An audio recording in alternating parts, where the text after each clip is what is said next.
And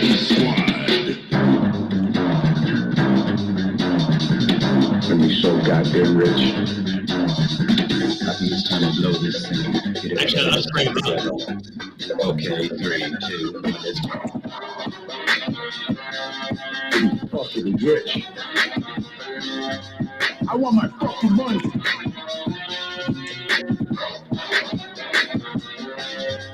Tripping, I want my fucking money. Yo, motherfucker.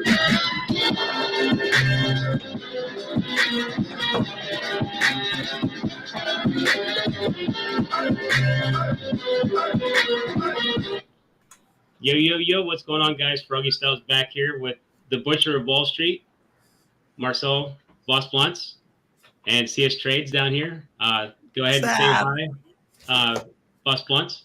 What's going on, guys? It's great to be here. Thanks so much for inviting me to come hang out and have a discussion with you guys. I appreciate you. It's all good. Now, I'm already known, so I don't really have to do an introduction. And CS Trades, he's already pretty much known to the channel too. But well, as a matter of fact, to those on my channel, why don't you introduce yourself briefly? You know, I know you've been in the community for a while, doing a lot of due diligence and videos and tweets and whatnot. So why don't you guys, drop your info real quick, if that's cool, so that people on my channel can know who you are as well. Go ahead, Stop Frog. by and visit you. Yeah, Froggy Styles over here. I mean, you catch me on OnlyFans. I mean, Oh, Yeah. But I do a lot of technical analysis. I do some DD. Basically, the goal is to try to unite the community and make us one big community that work together, so we can look out for all the community and the retail investors to make sure that we're getting not misleading information. We take care of we bring the facts, pretty much is what we're trying to do. And I wanted to bring Boss Blunts on because I know he has probably the best DD out there, him and his group. So there's a great group of guys out there, and that think tank is brilliant. So I want to thank Boss Blunts for coming on. Appreciate you, brother. Thank you as well for everything you do. Appreciate the TA. Yeah, thanks, man. CS Trades, you're next, man. Thanks, brother. CS Trades, Wolfpack in the house. Boss Blunts, wow. I never thought this day would come, man. I've been, man, this is cool. This is cool. All right, it's great to meet you. Evolution, man, it's happening. So yeah, I just wanted to say, most of us, everybody on my channel, Froggy's channel knows who I am. On Boss's channel, CS Trades, Wolfpack. We're classed as stock squeeze specialist. We have a lot of tools. We're trying to make the even playing grounds for retail investors. And it goes on and on. I'm not going to get into the details on that. I'm just going to leave it very simple. My URL is down below. I can throw it up, and I threw Bosses down right below me on the channel. Go over and show him some love. Throw some wolves over there in his chat bar, Wolfpack. Go ahead, appreciate you guys. Yeah, share your guys' information over here on my channel as well and on Twitter. So if you guys see that tweet, make sure you just drop by the YouTube channel here and subscribe to Froggy Styles and CS Trades, so we can share all sorts of information, due diligence, technical analysis. It all matters. It all matters. Just because it doesn't work every time doesn't mean it doesn't make a difference. Everything fucking matters. I agree 100%. That's one of the things I've been saying. Just because someone makes a mistake once doesn't mean that they should be vilified and none of their information is relevant. Yeah, and technical analysis is not something that's based on mistake. It's based on probability. If more than 51% of the time it works, that's better than nothing. That's beating house odds. Yeah, at the very least. So I feel really strongly about that. So I appreciate you guys that do TA as well. I try not to do too much of it because I don't have that as much experience as others. So I prefer to leave that to the experts like you guys. So I think it's fantastic. Well, I did a video a week back or so about TA versus DD, and there was a comparison where one might be better than the other. I think it's like a football team. You got to have both.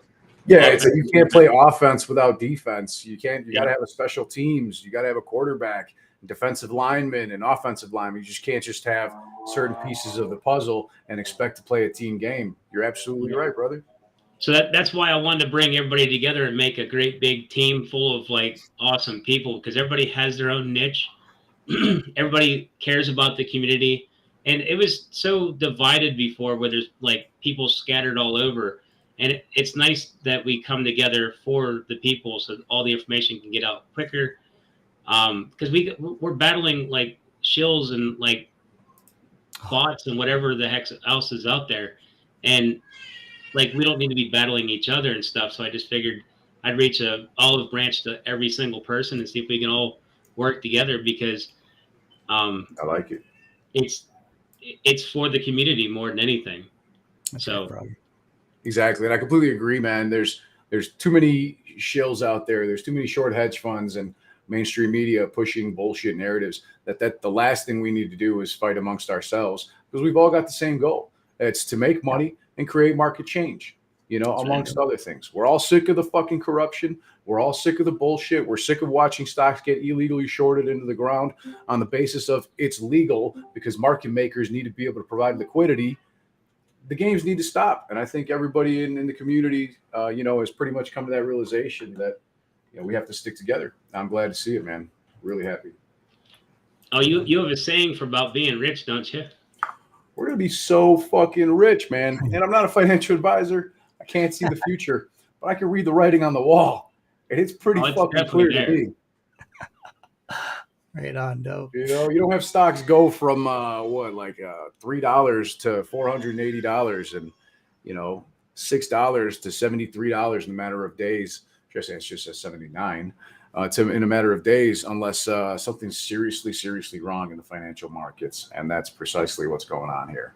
On that note, cheers, Froggy, CS Trades, and everybody else out there. We're gonna be so goddamn fucking rich. Damn rights we are. Jerome Powell, get the goddamn money printer out. He's been actually printing a lot of money, which is crazy. Well, he's got to. Fuck. And if you think about it, they bailed out the banks, the market makers, the hedge funds back in 2008.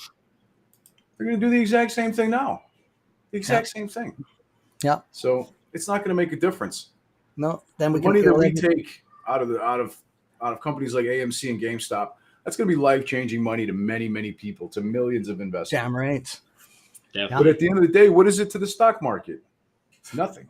No, it's nothing to the Fed that prints trillions and trillions of dollars. That's right. And the market's going to collapse, and we'll fucking fly in there on a fire sale and even get more rich. We can't help it. We're not the reason that happened. As my guy Wolfie in the Discord likes to say, we're not the cause. We are the cure. We're not the virus. We are the cure here in the markets. And whatever happens to the markets is not our doing. We just like the fucking stock. Right. Plain and simple. That's right. Straight up. That Wolfie's cool, man. Damn. Shit. Totally, man. He's a good guy. Yeah, Wolfie. Yeah. I gotta have him on for another stream real soon. Yeah, man. I appreciate you guys and everybody else in the Wolfpack and in in the Discord and the think tank. It's a great melding of minds. You've been really touching on all kinds of different stuff. I don't even know where to begin. Like I was telling Cam about you with the Ken Griffin airplane tracking. Oh yeah, that was a lot of fun. That was a lot of fun. I did a live recording, a video submission to the Securities and Exchange Commission whistleblower program, in which I tracked Ken Griffin's movements for a period of about 6 months straight, all in one day. That was a nice 2-hour video. People loved it, and it really goes to show how much his flight paths have changed over the last year or so. Since things have completely gone to shit with his companies. So, well, see, the one thing that you were mentioning that blew my mind, because I'm just sitting there watching the plane fly around, and I was thinking no big deal, and you were like, look at this speed. You can tell he's carrying gold bars. That's to some extent, you could tell that it's wind, because going from east to west, for example, is usually easier, and with the wind, and it increases speed by 100 or 200 knots. But that's not necessarily the case every single time, especially traveling in different directions. So there's some clear indications there of variances in the load and the speed at which they were traveling for whatever reasons, whether it be weather, whether it be weight, who knows, really. Like big pieces of art don't really take up a lot of Money's heavy, man. They're Money's not heavy, freaking you know. Yeah, like money might be, and gold bars might be, but That's right. multi-billion and $1 million pieces of artwork that can be acquired, you know, through various means, are a good way of hiding and laundering money. And it's a very Smart, good man. plausibility that Ken Griffin was using all of those movements in order to make, you know, crypto hard wallet transfers and exchanges with other investors, as well as possibly even stashing away money overseas or in his, you know, Colorado mountainside homes, and who knows where the hell else, Florida. He was all over the place. London, he went to Africa, Montenegro. That was all over the place. Holy shit. Do you have it all logged? Everywhere. Do you have it all logged? Like to where he I did a 2-hour video of going through Damn. every single like location that he was at according to the flight trackers. That Yeah, was really, yeah. that was a lot of fun. It's cool A lot once of you get fun. those numbers. That's you an can track SEC. shit. And you know what, man? As a matter of fact, because we brought it up, Gary Gensler, where's my fucking whistleblower money, man? I did a goddamn investigation about that shit already. Come on. Wow. It's crazy how that whistleblower line's gone through the roof, eh? Billions of dollars he's pumping into that. It was a joke before. Now it's like a fucking mainstream fucking purging line, right? Yeah. Then the next one I think you had that I seen was the drone catching the people snorting coke. Oh, that was you that had that going around the Citadel building when they were packing up there, That was another day when they moved. They got new computers basically. So when Citadel was packing up their computers, they didn't just pack them up. They had 3MD Document Destruction Company come out, take them to their warehouse, most likely in Melrose Park, Illinois, and destroy their hard drives and any other evidence that might be stuck in the cache or in the systems of those files. So that was a good way to get rid of evidence under the guise of we are upgrading our hardware. Yeah, pretty much. Pretty exactly. crazy, right? Yeah, it's nutty, just wild. Meanwhile, their Bartlett warehouse is fucking going up in flames.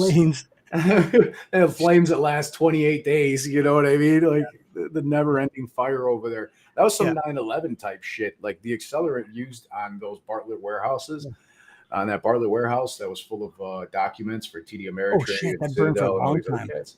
Did that shit burn for a month? Oh fuck yeah, man! That's like ink, like fucking yeah. That's not just gasoline and papers. No. You know what I mean?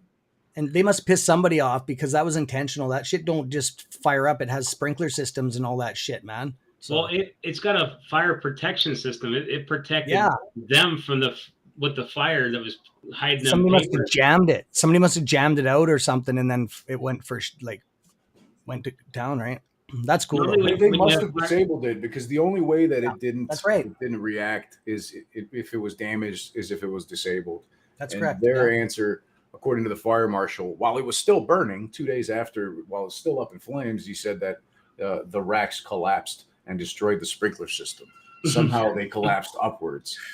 I don't know how racks collapsing can destroy sprinklers on the roof or on the ceiling. That'd be a lot of heat. That's bullshit. Because those racks would have to fold under the heat, under the pressure of, you know, how it loses fatigue. Steel, once it's heated up, it'd have to get hot. But it can melt a little bit, maybe, you know, and shift. I'm a welder, so I know all about that shit, man, about steel. It would have extreme heat, like the 9/11 buildings collapsing, the structural in there. But you're right, my friend.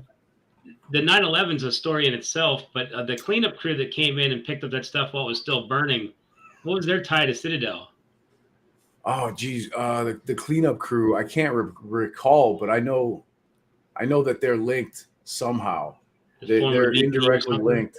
I think that one of the people that works, the owner of that cleanup company, that's right, used to work at Citadel. There's a lot of bullshit. And the owner of that warehouse in Bartlett, Access Corp, I think it was, which is partially owned, I believe, by BlackRock. That building is owned by somebody that also used to work at Citadel Securities. So what the fuck does that tell you? Like, these guys know each other very well. Just a bunch of GAA, all of it. Did you end up covering the ones that burn over in the UK too? I don't know if those were financial buildings, were they? I thought they were something to do with more paperwork. I was like, oh, look, another building. I heard about something about it, but I wasn't sure if those were like financial document buildings or if that was some other stuff. So I can't really comment on that. But that's some funny shit right there. Now, back to the 9/11 thing, like the unspoken story. That third building that fell just by, a couple pieces of debris landing on it. Did you know who was actually stationed inside that building? Oh, well, Solomon Brothers owned, I think, 90% of that, or, took up about 90% of that floor space of that building, right? Yeah. Solomon Brothers, which was bought out by Citigroup. Mm-hmm. That's pretty intense. And probably with all the evidence that was in that building, the sale between Citigroup and Solomon Brothers probably could have never taken place. That's pretty fucked up. In addition, that Tower 7 is also the one which the BBC reported and showed a reporter on camera stating that the building had already collapsed when it was right fucking behind her, still standing without any issues. That Tower 7 never had an airplane hit it. Right. And it never had anything fall on it. Is that the same one where someone got caught saying pull it? I don't know, man. I don't know, but Tower 7, that's like the Pentagon. Where was the evidence of the airplane? Oh, you mean pieces? Yeah. They said there was explosives inside that went off because that there would have to be extreme heat. That jet fuel wouldn't be enough heat to collapse that structural. I know that for a fact. Not at all. Like, jet fuel can burn forever, and it would not melt that steel. You can mix it with other chemicals, and it would not happen. Especially the only way that it could do is if it was like a thermite or another type of chemical that could cut steel, because those beams were cut on a perfect 45-degree angle. That's not possible. Metal bends. It does not cut. It does not slice. And you're a welder. Especially when it's heated. Yeah, especially when it's heated. The metallurgy, the molecules start moving, and then it sags. Yeah, right? Exactly. So it would have just tipped over and broken. Part of it would still be connected, as one side broke off. There's no way that they would all be perfectly sheared and sliced on 45-degree angles. Just like a piece of spaghetti. Just like that. That's what it'd do, fold. Smart like that, man. A lot of people don't know that shit. No, cool, man.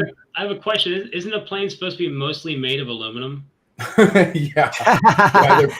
They're pretty much like flying shells. They're hollow. There's no substance there to those fucking airplanes either. So you're absolutely right on that. I've never seen anybody crush a beer can on a piece of steel and it actually broke the steel. I mean, that's those buildings are made to withstand multiple direct airplane hits. You know what I mean?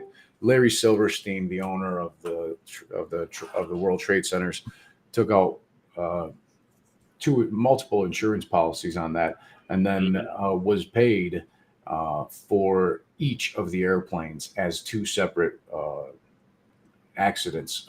Should I say terrorist crimes? Originally, he was only paid as one, but he sued his insurance company, and they ended up having to pay Larry Silverstein for billions and billions of dollars for two separate terrorist attacks because there was two airplanes. That's an absolute fucking clear indication of if you follow the money, you can figure out what the fuck really happened. Did they ever find all the money in the basement? I noticed it was empty. There was all gone. Trillions of dollars. Where the hell did that go? Mysteriously disappeared. This is like they're so uncreative that they took the premise of the movie like Die Hard 4 or whatever the fuck it was called, and they took the premise and they literally did that exact same thing where they caused the terrorist attacks so they could steal the gold from underneath the fucking World Trade Center. Isn't it like a bad joke? Yeah.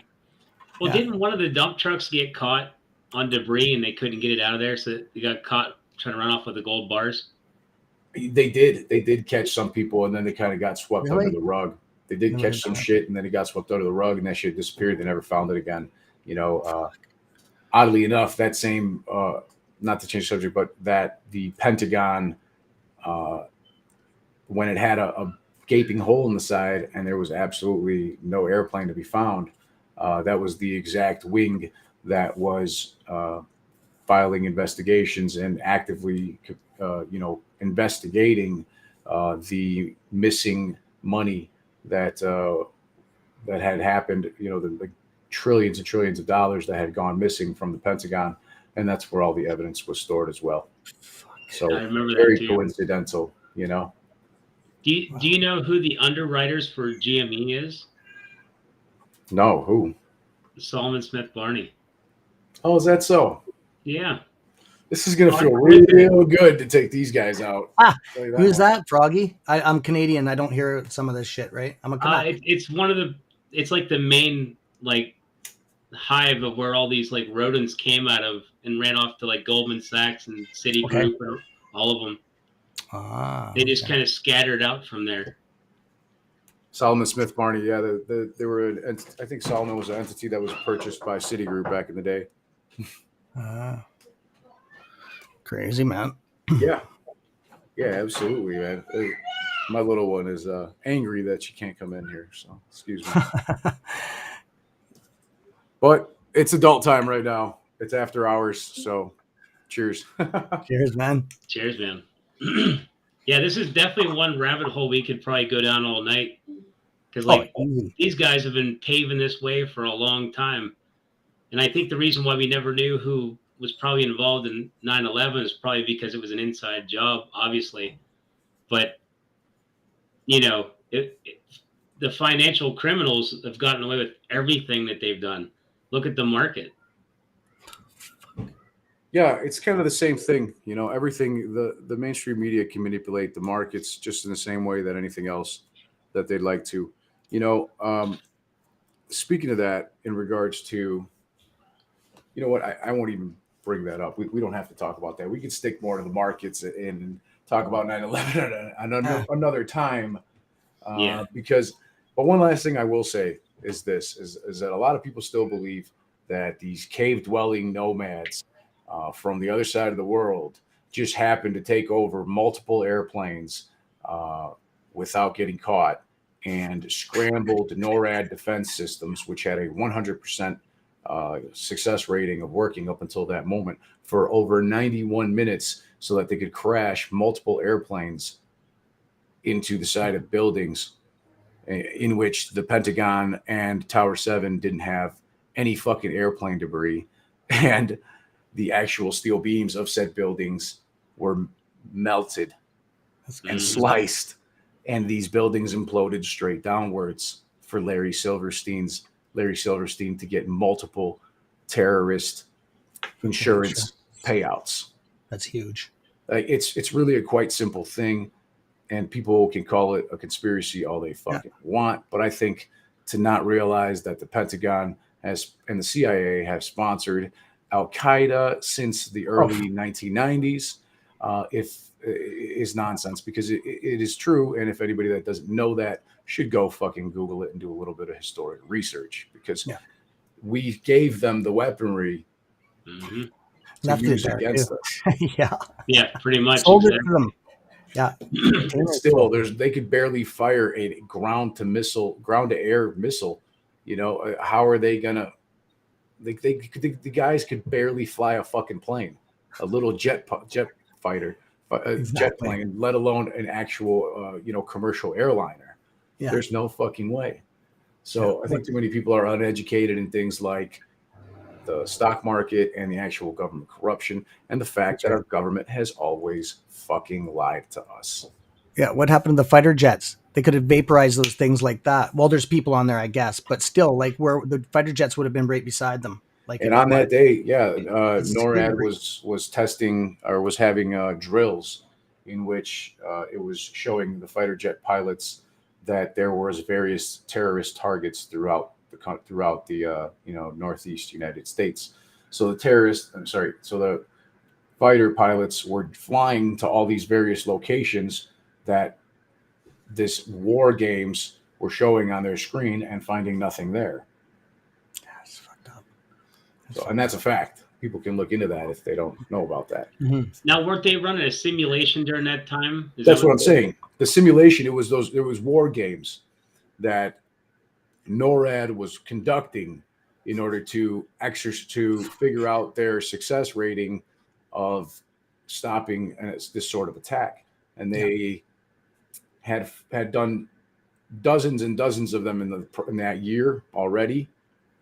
And they had 100% of the time stopped all targets.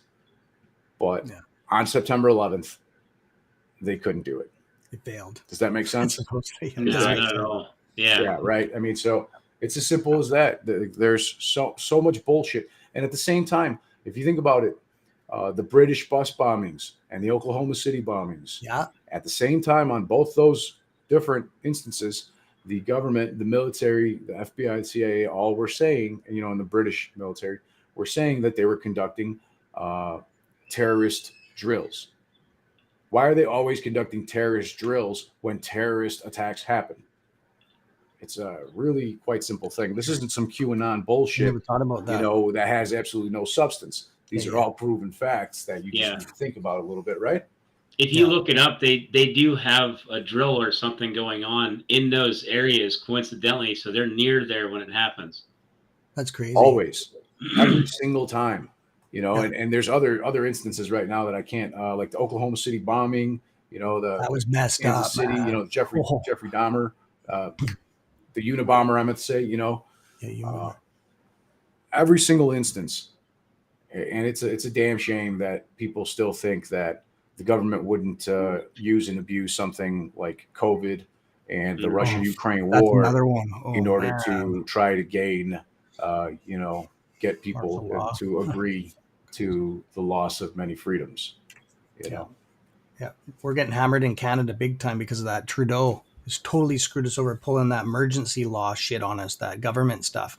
Mm-hmm. You must have heard about that. That's meant for one reason, man. And I can't even, on our own people. You must have heard that. That's messed up, man. Yeah, the national. I was following the Freedom Convoy and everything that was going on there, you know, in Canada and here in the States with, you know, for example, like Trudeau and Biden both using all sorts of unlawful, you know, vaccine mandates and things such as that, to that respect, in order to get people to bend to their will. And that's a damn fucking shame that so many people didn't stand up sooner. You know, I thought Americans would say, okay, we've seen the numbers. This is bullshit. It's time to, you know, stop the nonsense. And now Israel's on their 4th and 5th and 6th jab. Meanwhile, their fucking studies are coming out saying that the efficacy of the vaccine after the 4th jab wanes greatly over just several weeks after the actual vaccination. So I don't want to go there. This isn't about whether COVID or the vaccine are good or bad. This is about the fact that the government has always lied to us. Yep. And look what Canadians have to carry, a friggin' QR code. This is how we get into restaurants and eat and stuff here. God damn it. Show me that thing. Look at this. This is what we have in Canada. Back it up a little bit because it's making it here. Here, just hang on. Okay. You can't go into pubs. You can't go get food. You can't go get nothing without this QR code. I can't see it, but I get it. I get you. I get what you're saying. Can you see it now? No, it's okay. Don't worry about it. Sorry, buddy. But anyways, it's crap, man. I can't fucking believe that they did that here. I live in Chicago, Illinois. I'm in the suburbs now. Okay, I moved out of Cook County, out of Chicago, a little over a year ago because I could not stand that bullshit and nonsense. They're requiring proof of vaccination to go to restaurants and bars, masks everywhere, and so I moved a little bit further away to get away from that. But even still, the entire state of Illinois is on some bullshit still, and it seems like Canada is even worse at this point, man. Fuck. That's craziness. Cool. It's nuts, crazy. Man. Nuts. So yeah, I'm really shocked that people are not putting their foot down and standing up for themselves. But it was a system. Rights. They made us hand all of our guns in first, and then they did this shit on us. So now we got nothing. Like it's like 15, 20 years in jail if you get caught with a rifle. So, and then everybody that had them registered for hunting, you had to hand them in. But let's not go down that thing because. Oh, but you're right though, and then they pulled this shit on us. Why Americans don't want to give up their guns? I'm not giving up my fucking guns. Yeah. No, I what it is. Yeah, I know what you're saying, man. I know what you're saying. Well, you see what happened to Australia when they gave up theirs. It looks like a prison down there. If you haven't seen Australia, they're like beating people in the streets and dragging them and throwing them in the back of fucking police cars because they're not wearing a mask. What? It's disgusting. Horrible. It's some like Judge Dredd type shit, like judge, jury, and executioner on the fucking streets because you're not wearing a mask or because you don't have your proof of vaccination. It's some crazy fucked up shit. And now Shanghai has 26 million people on lockdown. Yeah, I heard that. I can share my screen for like a 60 Yeah, you seconds. can. Yeah. All right, cool. Tell me how. I got to show you this video. This shit nearly. This shit man. hurts. Let me see here. It's right by the camera down on the bottom with the arrow and the Let me check this screen. out. Yeah, I was watching this earlier, man, and it's actually pretty heartbreaking. Let me share the window so I can make sure I share the audio as well. Cool. All right, cool. Can you guys hear this audio? Yeah. Yeah.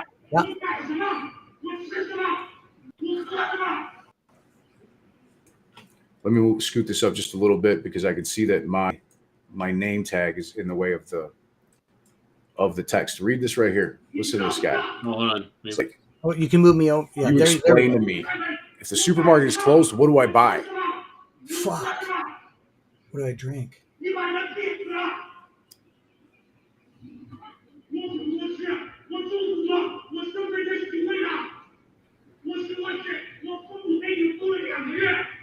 Wow.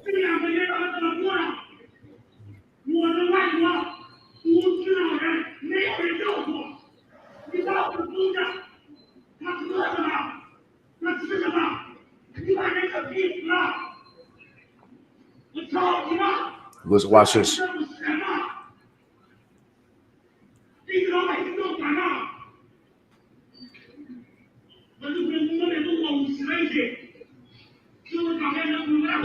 Trying to push him around.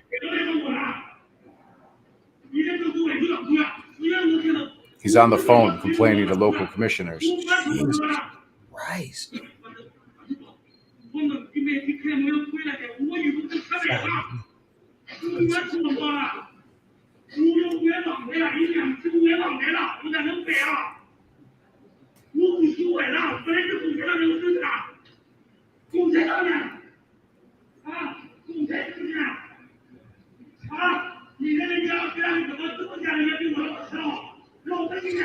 Christ.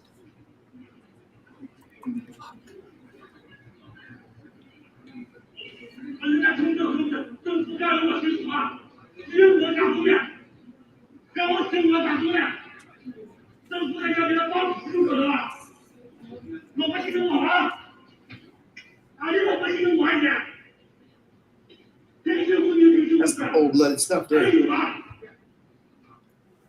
That's That amazing. kind of shit can get you killed in China. Yeah, that's right. Like he's literally said, like let the CCP come take me. Nothing He's got else. nothing left to live for. No, man. That's The bad thing is like, I don't think people over here in America are going to be that nice. It hasn't even really kicked off yet, in my opinion. Here, the way that it has over there, like he'll come to Canada first, man. Before there's that, like That's 10,000 no. new cases every day in China right now. Shit. 10,000 new cases of COVID. What? Yeah. This is supposed to be like a super COVID too, eh? It's like brutal. I heard. Fauci and Bill Gates are already talking about in the fall there's going to be another pandemic. Oh yeah, they called it a long time ago. I just told my wife that we just went to Costco and just stacked up on a whole bunch of shit too. Yeah, I think we all have, and I think the smart people should be, stocking up on tangibles and canned goods and things that have long shelf life, and have their freezers and their gardens, a proper fucking garden set up. Absolutely. Yeah, smart man. I think you're absolutely right, man, and more people need to be prepared for what's coming our way, because the issues going on with supply chain are only going to get exacerbated by 26 million people in Shanghai being in lockdown and 10,000 new COVID cases every day in China, and the government's zero tolerance policy, which is going to cause them to shut down ports and rails and all sorts of other industry in China. And they're one of the biggest trade partners of the United States, as well as countries like Australia and Germany and the entire Eurozone and Africa. So I think a lot of people, and look at the price of wheat, absolutely skyrocketed. Ridiculous. And jet fuel going from $158 a barrel last week to $770 a barrel this week. I just filled my truck up. It was for a liter of gas. It was $2 here, man. 1 liter. For a $2. liter? That's One like liter. $8 a gallon. Holy Yep. shit. Yep. Just filled Holy it. shit. $8 a gallon. That's like LA and Canada are having like the same fucking prices. My buddy Dodge in Ram the truck. Discord, Martin, was telling me that I think over in Sweden, his fucking gas is like, $2-3 a liter as well. Yeah, man. It was like $3 $160 a liter almost. to fill my Dodge Ram up. Small tank, 70-liter tank was $150 friggin' dollars, man. I hear you. You know, and the thing is, like, people don't realize that things like jet fuel are essentially diesel. You know? Yeah, that's right. Everything's practically made out of diesel, you know, or just oil refined in more. one way or another. Yeah. So why do you think that trucking rates are getting through the roof? You know, even like diesel exhaust fluid for the emission standards on trucks was, $8 a gallon is now $24 a gallon. Mm-hmm. Hey, this is the kind of shit that we're all going to have to pay for. Corporations, as a small business owner, I can guarantee you that corporations are not going to fucking foot the bill on this. They're going to pass it along to the consumer. And you've seen it in record profits from all these companies, oil companies, food companies, all of them. You name it. They've all got record profits. Do you want to know something about these oil companies? It's bullshit, because I worked up in the oil patch. There's so much pockets that are capped. I welded caps on them. They're sitting there. They're ready to draw off of, and they just got them sitting there. There's no shortage of friggin' fossil fuels in Canada at all. The whole top end is all pockets of gas and No shit. oil. Seriously, man, dead serious. Well, you've been paying attention to supply chain delays. Yeah. Like you've been talking about shipping delays and stuff like that from out there in California. I've got I own a logistics company. We're a freight broker and a trucking company. So I deal with that kind of crap every single day. Freight rates are through the roof. Trying to find a reliable trucker is nearly impossible. And the ones that are available are charging an arm and a leg because of the costs of tolls and fuel and this diesel exhaust fluid and all the other crap that goes along with it. So things are getting pretty extravagant here. We've seen a small retracement in the price of shipping here in the States. But even still, it's going to get exacerbated, I think, a little bit further here in the near future as well.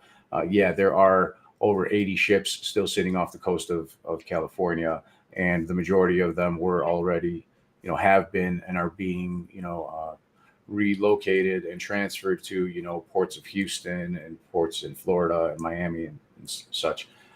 So that being said, what they've done, such as rerouting and extending the hours of the ports to 24 hours, has not made a significant impact because there are still a shitload of fucking people that are not working here, both in the United States, Canada, Europe, and in China.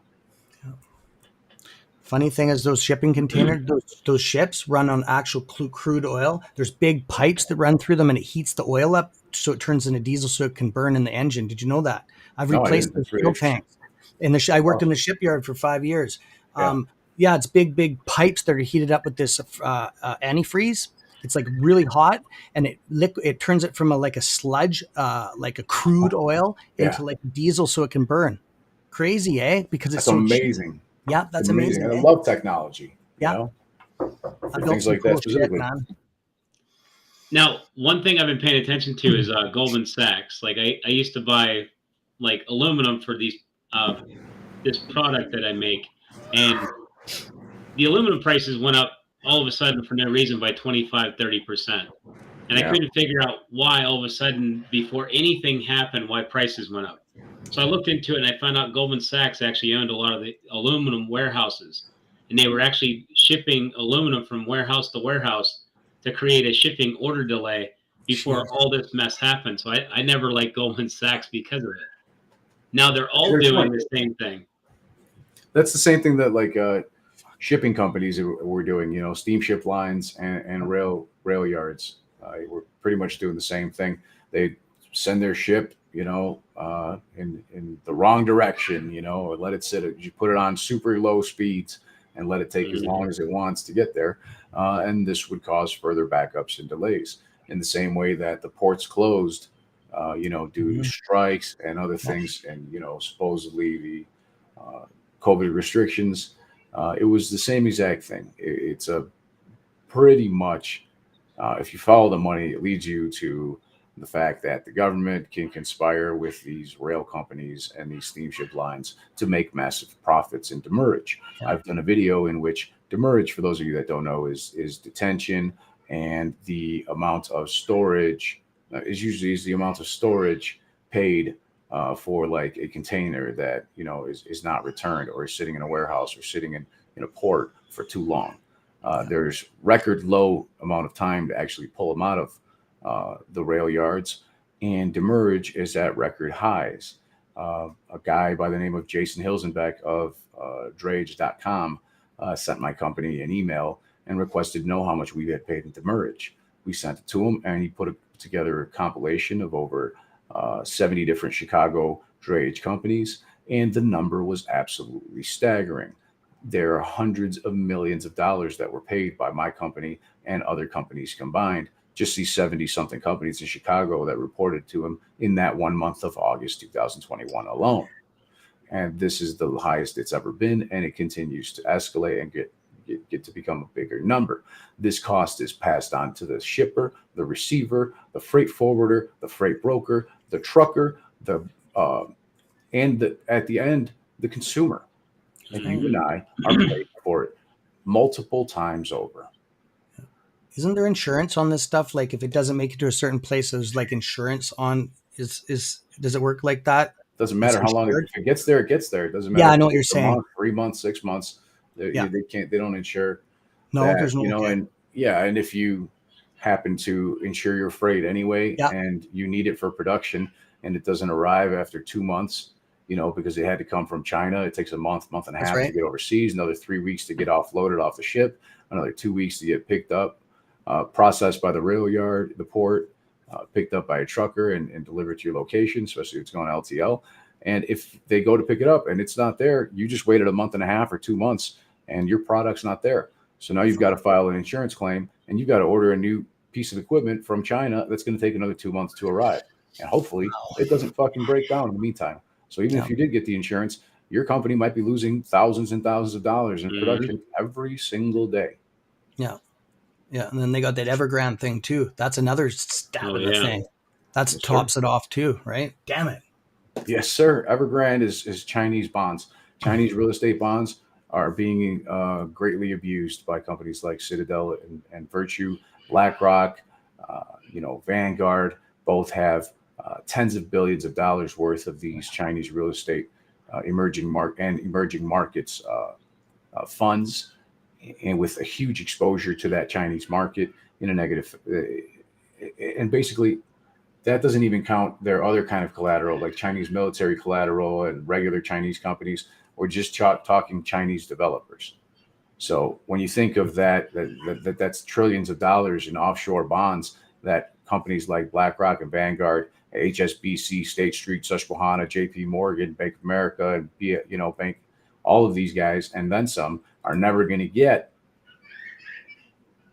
You can kind of begin to see the way that the financial collapse of this game of Jenga is starting to play out. Yeah. Citadel was number 2 on with Evergrande. Citadel was number 2 on their list. I noticed that.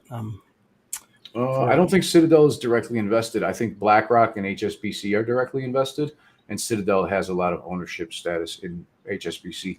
I could be wrong about that, and we could definitely look into that a little bit as more. I do have the Bloomberg terminal information pulled up from the Evergrande bonds, and that does also gives you an indication, and it lets you see which companies are holding those bonds. Crazy. See if I can get those together for you real quick. It affected Canada too, man. That Evergrande thing rippled. It affected all over the world. Like you wouldn't think it did, but it's crazy, and it's still hitting the courts. Like every country, every country's got these Evergrande bonds, man. You name it.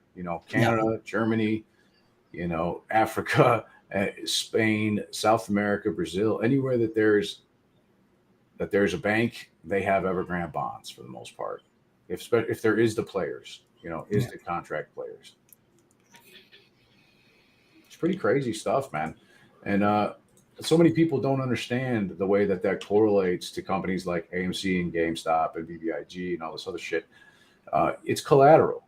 It's really cheap collateral. So now that these companies are like on the verge of collapse, companies like BlackRock and all these cats can continue to buy them up for, 5, 10, 15 cents on the dollar. But those bonds are still worth, as far as collateral goes, margin. It gives them the full collateral value, the 100% notional value of those bonds towards their margin requirements. So they're paying 10, 15 cents on the dollar to get a dollar's worth of margin. That's a great fucking deal, because at the end of the day, when this whole shit goes down and all these things collapse, they're still going to get bailed out by the federal government. So they don't fucking care. They're going to continue to use and abuse the system and our tax dollars right now, because your pensions and 401ks and all this other crap that's not self-managed, the money market funds that are held in BlackRock and Vanguard and all these other companies like, Prudential, Principal, U.S. Bank. I was mentioning that. Yes. Those Evergrande bonds. Big. And they're not listed as Evergrande bonds. It's listed as so-and-so random ETF.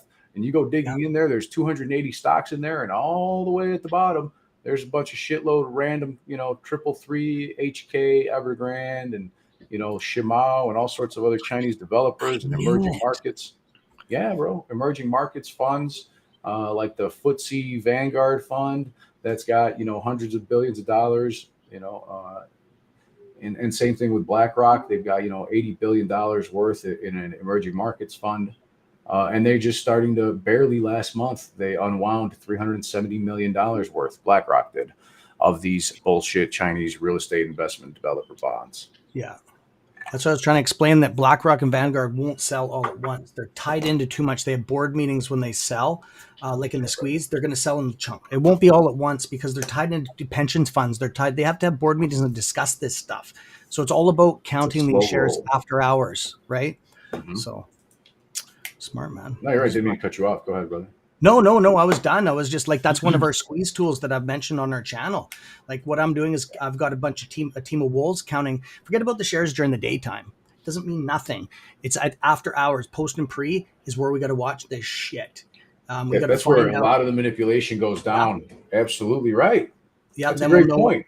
Yeah, then we'll know when the squeeze is going to end, right? Roughly. And along with those squeeze lists I have, we got to talk after this. I got some shit you got to see, man. You're going to friggin' trip because you're up the same alley as me. And just say the average person can't accept it. It doesn't compute. It just sounds like a conspiracy theory, but it's the truth, right? So, there's a lot. There's a lot of shit happening with those. Yeah. Froggy knows. I've showed him some of this stuff. But now, have they officially started going through the filing of bankruptcy or anything like that? No, that's the problem. That's the problem, is that they're committing these crimes they're committing bankruptcy fraud by not filing bankruptcy. Who's allowing them to default the way that they are without there being? They're defaulted technically, but they pulled out of the rating agencies, so they became Moody's and S&P Global rated Evergrande restricted default and selective default because they missed a bond. But before their second bond, they bailed out and backed out, and they can do that. So now Moody's and S&P can no longer downgrade them. Huh. That's pretty slick. Yep. So now Shimao just did that last week. Companies are doing that left and right now. Wow. That's crazy. Mm-hmm. All these little dirty tricks. Now, do you think it's all the governments against the people, or do you think it's governments against governments and we're just caught in the middle? It's pretty complex, man. That's a very complex statement to summarize in something so brief. But I can say, smart though. I can say that's it's a battle of the 0.1%. Yeah. And we're just pawns in their game. We're just slaves to the system. That's right, man. So that's why we've got to do whatever we can in order to break those fucking chains. Yeah. Mind if I share my screen here real quick? Yeah.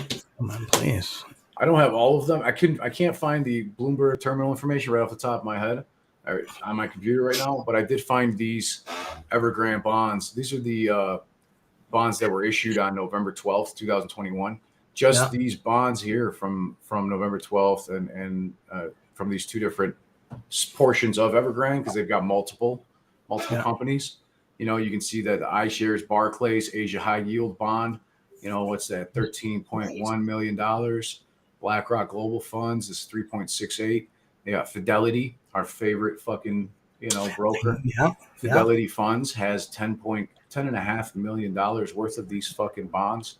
Each Spring Investments, Fidelity Funds again with another $20.5 million of Evergrande October 21 bonds. Ashmore Group, they continue to buy more bonds. They're one of the ones that I first figured out with the information that Dr. Marco Metzler and I kind of threw back and forth to each other, which is kind of amazing. The fact that, you know, two guys from just people in general from the completely different sides of the world are working together to figure out the corruption that's at hand in our fucking markets.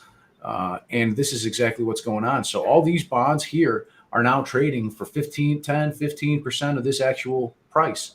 And even though they can get this for 15% of this 20 million, if they were to set, you know, for example, if somebody else buys this right now, it would still be worth $20.4 million worth of margin for their the partners. And that's where the criminal implications come in. You know what I'm saying?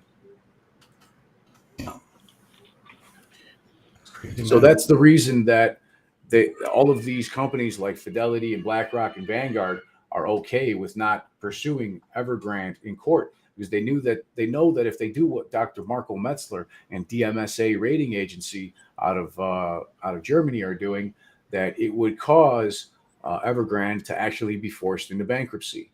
And I can't remember exactly, but about 15 days ago or so, 16 days ago, Dr. Marco Metzler and his team at the MSA filed a petition to push these assholes into bankruptcy for not paying their bond, because they've got a relatively small bond that has not been repaid by Evergrande. Now, if Evergrande were to pay them, that would be one of the other worst things they could do, because then every other fucking bondholder would come forward and file this petition and end up pushing Evergrande into bankruptcy anyway, because they can't pay them all. Otherwise, they would have, right? But they can't pay trillions of dollars. There's $600 billion worth of debt that we know about, not to mention all the debt that does not have to be reported publicly, which that's a thing in China, by the way. They don't have to report all their private debt. So say I lent Evergrande $1 billion, Froggy Styles lent Evergrande $1 billion, and CS Trades lent them $5 billion on top of the $600 billion that they own to public banks. That's not on that $600 billion of their books. Do you understand? So there's a lot of hidden debt there that the majority of the world doesn't know about. So this domino is much, much larger than Archegos. Archegos was the little tiny domino that pushed things over a little bit, that kind of started to expose things like AMC and GameStop. Every single domino gets subsequently larger, and that's where we're at. Shit. What do you guys think of the Fed? You know, like, look at the Fed. Like, now they're struggling to raise interest rates, and they're rushing off to raise interest rates. Did they up it? I heard you guys had a meeting the other day. I didn't ask you, Froggy, because I don't get that news. It's hard. Well, I do get it, but it's hard to get. I'm too involved in the YouTube scripts trying to get DD out there. Well, the Fed announced, well, let's put it this way. During the FOMC meeting, Jerome Powell made a complete ass of himself, you know, and they basically stated that they would probably have to raise interest rates 50 basis points at least 3 times in a row. So yeah, that's not priced into the markets right now, even though a lot of permabulls are saying that it is.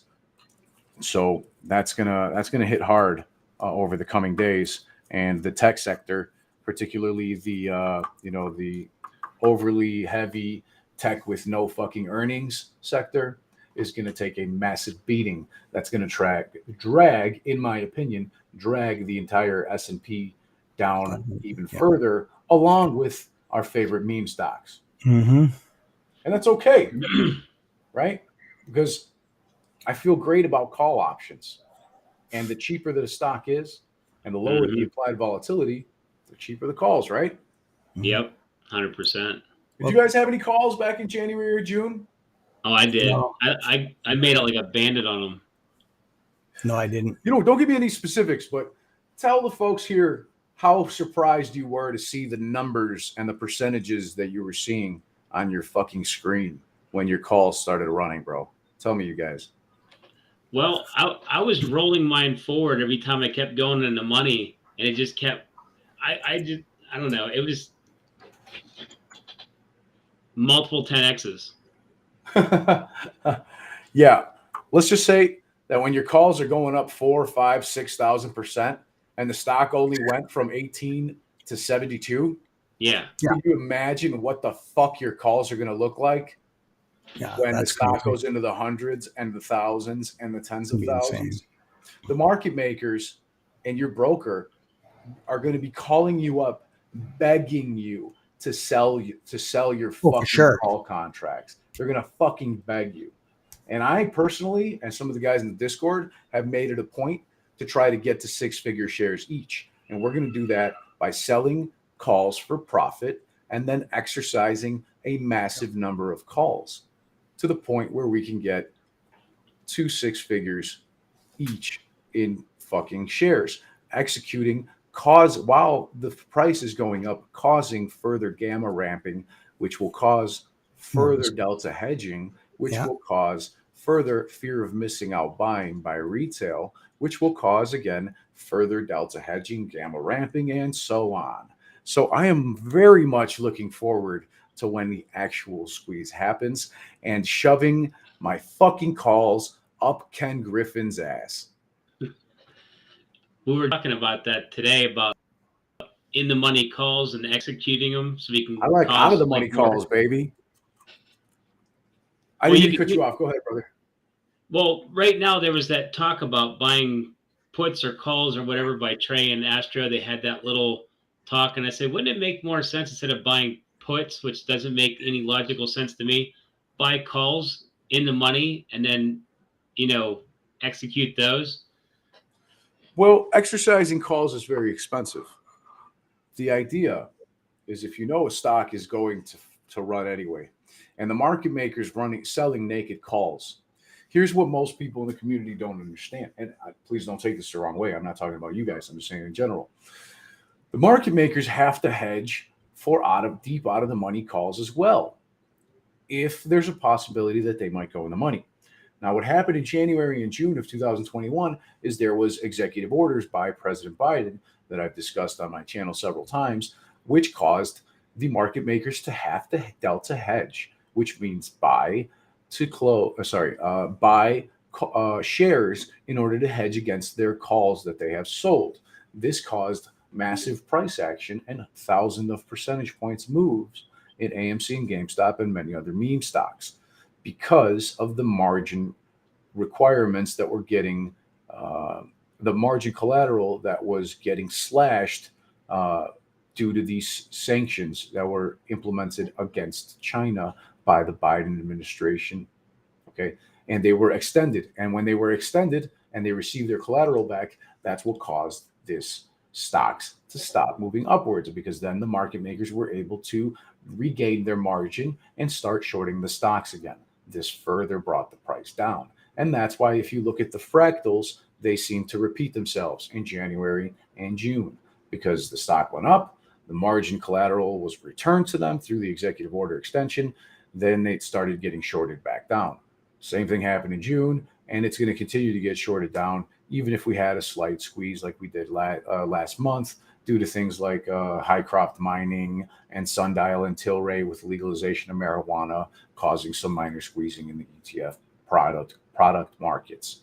So I think when you really think about it, it becomes obvious. I don't mean to go off on a tangent here, but I think it becomes really obvious to me, as well as a lot of other people, that even though the stock price is currently going down with the markets, when the margin calls happen, when the defaults happen, when companies like Archegos start getting liquidated, when margin collateral becomes worthless because of executive orders and sanctions against Russia and China and Chinese war and Russian war and all sorts of other things that are happening in our country, our collapsing economy, our rampant inflation, our massive supply chain issues, and so on and so on and so on, food shortages, utility prices flying through the roof.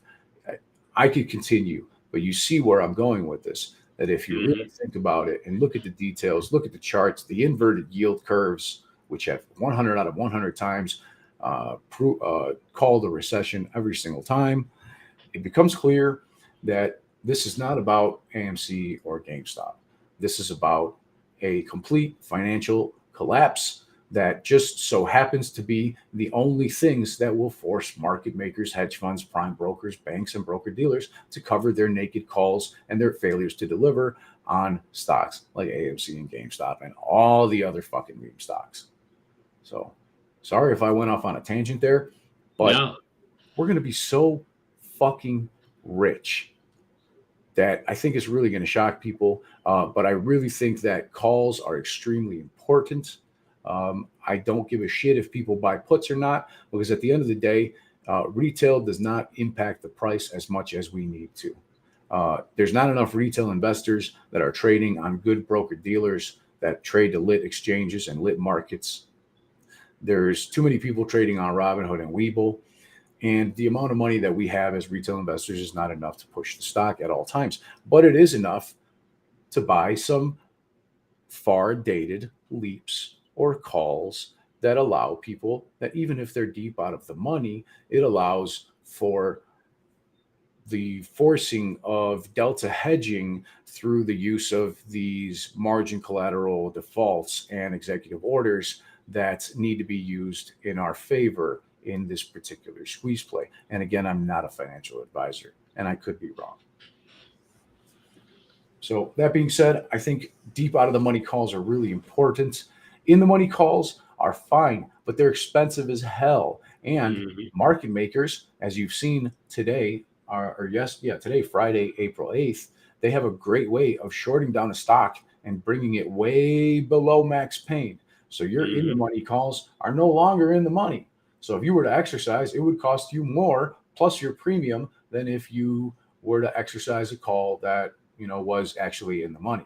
So therefore, whether you buy in the money calls or out of the money calls, I don't really think that the market makers are hedging for them unless they have to due to margin collateral requirements.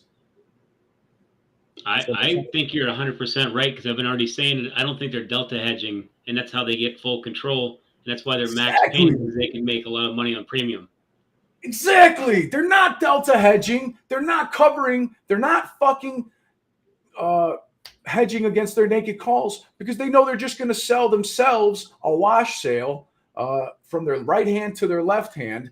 These shares that they don't have or that they do have, whether they're retrading their shares to each other over and over again, and recycling the same few million borrowed shares every single day in order to wash and push off failures to deliver through married puts, divorce puts, and ISDA contracts, total return swaps, equity return swaps, et cetera, et cetera.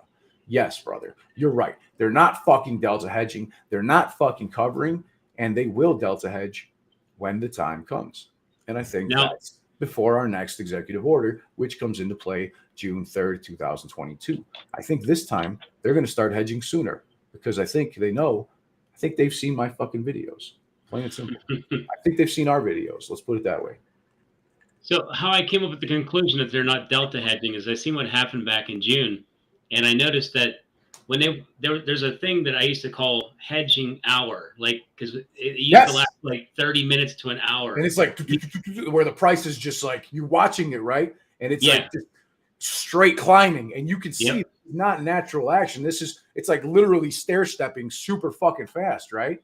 Yeah, and where you can see a stack of options, you're like, if we just move another $1, we could bring that stack in too, and then it would go in, and then it would hedge that stack, and then it would hedge the next stack, and I was like, why aren't they doing that no more?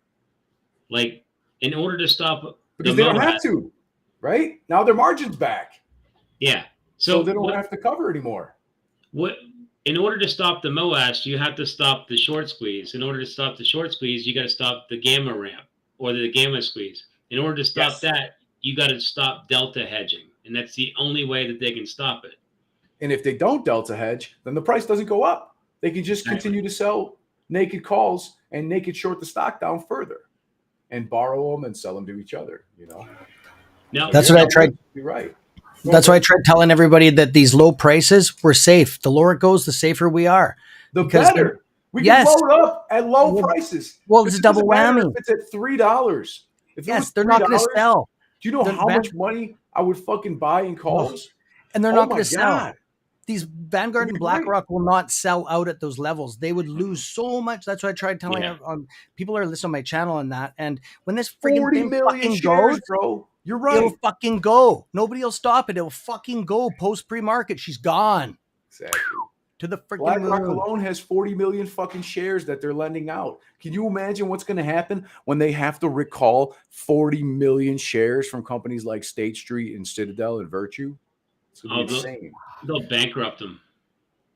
And if not them, it'll bankrupt the smaller ones like Melvin, and it'll leave them with massive losses. Currently, Citadel's got about $63 billion in assets, and they've got also about $62 billion in shorts sold, not yet purchased. That means they haven't bought them back. That means that real value, when they actually buy them back, might be $620 billion, not $62 billion. You know, that would bankrupt them. That would that would cause Bank of America, JP Morgan and Goldman, and Bank of New York Mellon, their top 4 prime brokers, to lose shitloads of fucking money, because then they would have to pay that. And then they would be on the verge of bankruptcy, and they would get a bailout from the Federal Reserve. So little by little, they're going to let it happen, but it's not going to happen until they're ready. And they're just not quite ready. That's why the plunge protection team keeps saving the stock market. I heard about that fucking team. Yes. And I see as soon as crypto collapses, we're gonna be close, because that crypto's got to go down, because hedge funds are right into the fucking crypto 24 hours a day. They can liquidate it. It's a way to cover up cash. So if we see that pull down, we're getting even closer. That's what I've said. As soon as this crypto gets right down there, we're close. It's just one of the signs. There's a whole bunch of them that got to line up, right? Yes, yes. It's complex, motherfucker, though. A plethora of catalysts. That's absolutely right. Yes. Go ahead. And plus, like, you figure when the small ones like Melvin blows up, that's the first domino that knocks the second one over, that knocks the next one over. And another good thing too is, like, you've already seen the leverage on Goldman Sachs, which is like what, 136 to 1. Yep, like, pretty much. So they got $300 billion worth of assets and about $49 billion worth of derivatives. Shit. Did I say billion? Because I meant say 300 billion worth of assets and 49 trillion with a T worth of derivatives. If I misspoke, my apologies. It's like sundial. There's no friggin' way that the thing is that price. Like, that's bullshit. Like, I'd say it's in the next province over for me. That is like one of the biggest cancer things. They're involved with the government. Like, it's just insane that the price is that. I cannot wrap my frigging head around that. That they're going through problems right now. Now that's opportunity, though, right? Yeah. Mm-hmm. Yeah, for sure. What happened to Sundial and Tilray in February of 2021? They went absolutely bonkers. Yeah. Did they ever? Like, they're like, they bought up so many companies. Like Sundial bought up like huge amount of companies in Canada, like insane. That's why their float so big, right? Because it just keeps on added, and then all the synthetics just pile on top of it, right? Yeah, brother. You know what is I do have something here I could show you guys as well, like all the stocks that moved along with it. You guys might have seen it already, but I thought it was pretty cool. Let me see if I can pull it up real quick. How they're all going to kick when this goes? These are meme stocks that ran in February. Yeah, I'm in some of those. I'm still down quite 90% because I'm just going to hold those motherfuckers. I understand. But check this out. If you can share my screen, Froggy. Yeah. Oh, yeah. I can see that. Thanks. Look at this. Ocugen on February 8th, a few days after AMC and GameStop went position close only and ran hundreds of percentages. Ocugen afterwards, as a reverberation of the shockwaves from the market makers and the hedge funds that had to cover other positions and fix their books a little bit in order to make things work a little bit clearer. That shit ran 5,259% It's freaking nuts in that day. Okay, Bionanogenomics ran 2,894% in one day. You Yeah, said? brother. February 16th. Holy This shit. was February That is 8th. This is bad. February 16th. Wow. Let's see. This is another nice one. Vaxart, 347% in one day. Damn. You know, and the list goes on. Let's take a look. Tilray, 1,083% on February 10th Remember of that. 2021. All right, that's pretty fucking solid. If you, Yeah. in my eyes, you know, These things will FSD kick Pharma, again. 121. Hexo, 264 on the 10th. You know, also on the 10th, 75% run for Neptune. Organigram on the 10th, 400% run. You know, Yeah. look at this shit. Blink charging, 678. STEM, 414%. Again, these things are going to move again, I think. Oh yeah, they will. They'll kick. They'll kick. yeah. Technologies, 1,400%. So, I mean, if someone were to theoretically have, you know, $100 worth of calls on this, you know, $14 stock that ran 1,300%, and they were to complete this move again or anything even near it, you know, after AMC or GameStop or before or whatever, that would also be a nice, massive amount of money that somebody could roll into their favorite meme stock. You know? Wow. Orbital Energy on the 16th of February, 1,250%. So you buy long and do options, What's boss? that? Do you do buy long positions and buy options as you go and just keep on adding to your long positions? Is that how you capitalize? Yeah, I don't day trade shares, but I like to day trade calls. Okay. Yeah. Okay, And that way I'm always hedged with shares and calls. And so at any time I'm always holding some long dated calls, even a few, you know, Okay. and if when I believe the price to run, then I'll load up on some, you know.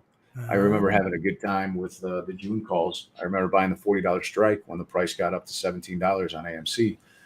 That was kind of an indication to me that this thing's going to move again at the time. But right now, running up to $30 is not a movement in my eyes. If AMC runs up past $35, past $40, then we're going to have a solid move. Then it becomes dangerous for these guys. But as of right now, I suspect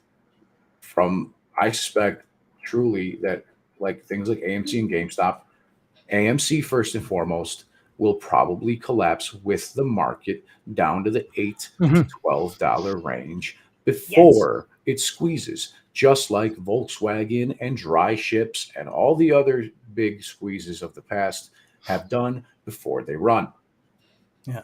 This I got allows the these Volkswagen guys video to live start today. covering at a lower price. I'm sorry, brother. Go ahead.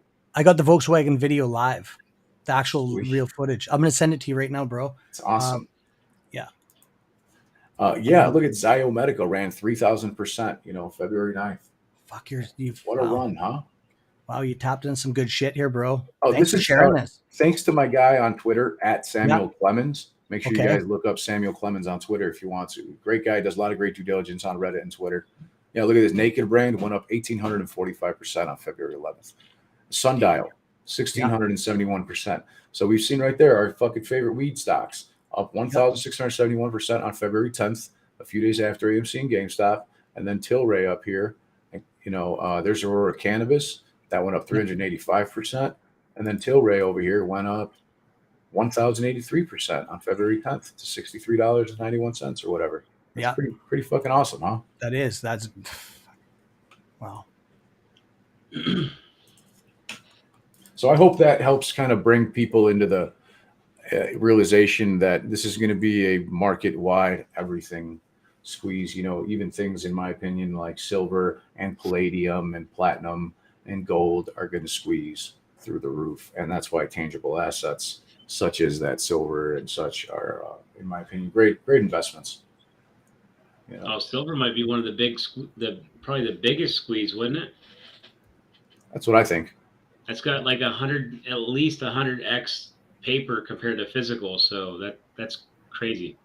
You guys saw what happened with nickel, right? And London Metals Exchange had to reverse the trades of nickel between $50,000 and $100,000 per ton. That's absolutely insane. They reversed over 5,000 trades because they were going to get squeezed out of existence, along with J.P. Morgan and their Chinese billionaire that was getting shorted. That was getting short squeezed. It's crazy. Yeah, and that's just a baby too, nickel. Mm-hmm. Silver would probably be the end all be all for all that. I'm starting to suspect that silver will squeeze really, really hard, harder than most. and it will be very difficult to find physical silver. It's going to be needed for a lot of uses, practical uses. And these market makers, JP Morgan has been loading up on the COMEX. You can check it out through the Chicago Metals Exchange, I believe it is, and see all the buying that JP Morgan is doing. And they're buying shitloads and shitloads of physical silver and leasing it out to companies like Bank of America. Bank of America is done naked shorting and using that silver to further naked short the silver market in order to suppress the price. They're currently trying to load up on it as much as possible before they actually allow it to squeeze. In the future, I wouldn't be surprised to see if the United States pegs the new digital dollar to silver or gold out of desperation after the financial markets collapse and the short squeeze, the mother of all short squeezes, is over. So I do suspect that the government will probably try to get people to force them to use the digital dollar so that if you owe taxes or if you owe alimony or child support, the government can garnish your wages whether you like it or not at any moment. Yeah. So it's not good. It's not looking good. And when they do allow silver and gold to squeeze, that will probably make and break a lot of people. It'll break the shorts on them, and it'll make a lot of people filthy fucking rich as well. That's why people, I think, need to be conscious of all the short squeezes that are happening beyond the most. Just because AMC and GameStop are believed to be are as we know for a fact owned by retail, which makes them one of the largest short squeeze candidates. That doesn't mean that we should count out all the other meme stocks and precious metals and other things that are going to squeeze through the fucking roof. That could potentially allow us to double or triple or many times multiply our gains opposed to just what we're going to make off AMC and GameStop. That's right. So yeah.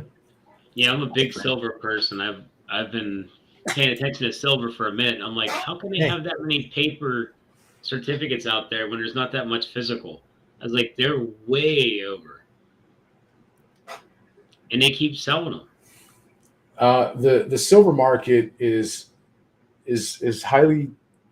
There's so many derivatives in the forex and the COMEX that are abused and are being used to suppress the pricing right now. So I'm weary of the ETFs like SLV. I'm a big fan of the Sprott items, but things like SLV are potentially have a lot of room for manipulation and fuckery. And if you're not careful, if you wait too long, there's a good potential that what happened back in the was it like in the 1920s and 30s when the United States and countries worldwide were forcing people to turn in their physical precious metals. There's a good possibility that might happen. And if you own paper, silver, and gold with the ability for physical delivery, you may never get that because it may be seized. So I think people need to actually hold the actual paper product in addition to, some paper, silver, call contracts or shares or whatever the fuck they want, So, but again, I'm not a financial advisor and that's just my speculation. I don't know what you guys think. I don't know. I like the physical idea of paper. I don't know if I trust it, but I mean, can you force delivery if you own the paper? If you've got a certain amount, for example, on like PSLV, if you've got $250,000 worth, yes, they'll give you physical delivery. Okay. And then other things like SLV, I think if you've got about $500,000 or $1 million worth, then yes, you can get physical delivery. But again, you've got to look at the source. And I'm beginning to get a little bit worried because even certain things like SLV, which I think has got its reserves here in the States, could be manipulated. And things like PSLV, which is a Sprott product, but even still is unfortunately held by the Royal Mint of Canada. That could be potentially dangerous considering the things that crazy, ridiculous things that Trudeau has been doing to strip people of their rights. And at any moment, that bastard might decide to take all of the silver in Royal Mint of Canada's vaults for the government use, and Castro's son. every single holder of Yeah. SLV and PSLV and paper silver. Yeah. I hate to say it, but I think I see that happening in the future. Yeah. Yeah, When you got a minute here, ask them, they already took your guns.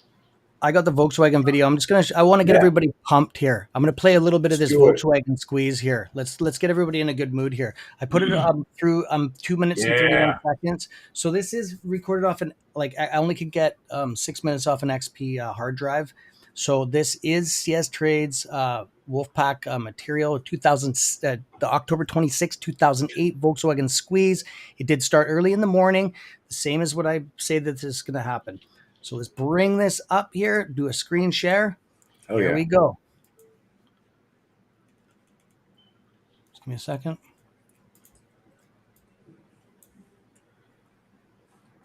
So here we are. We're at $800 test limit. Why is this no sound? Hang on a second. That's weird. Huh. Oh, I know what happened. Hang on a second, my friends. Sorry about this. I'm just learning this software. Share audio. Oh, it's all good. There we go. I thought they went together. Can you hear it? Not at the moment. That's weird. Okay, anyways, we're up at the $800 mark right now. That's weird. There's no audio. It is what it is. Oh, it's cool. Look at that shit that right there. It's 800. Oh, it's echoing. Sorry, I'll be quiet. 9,000, 1,100, 1,200. Look at these 4 candlesticks, 1,300. Wham! We're gonna have fun, guys. Look at that. From 600 to 1,300 almost. Yeah, $400 sweeps.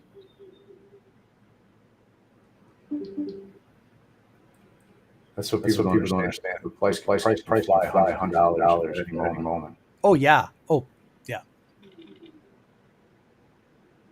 And this is back when tickets. This was paper back then, just coming out of the paper era, right?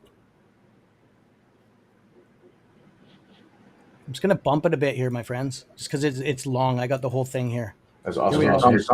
Yeah, it's weird how it does it. It's unpredictable. Look at all those paper bids that sold at 300. Yeah, they've got 13 testing the limits.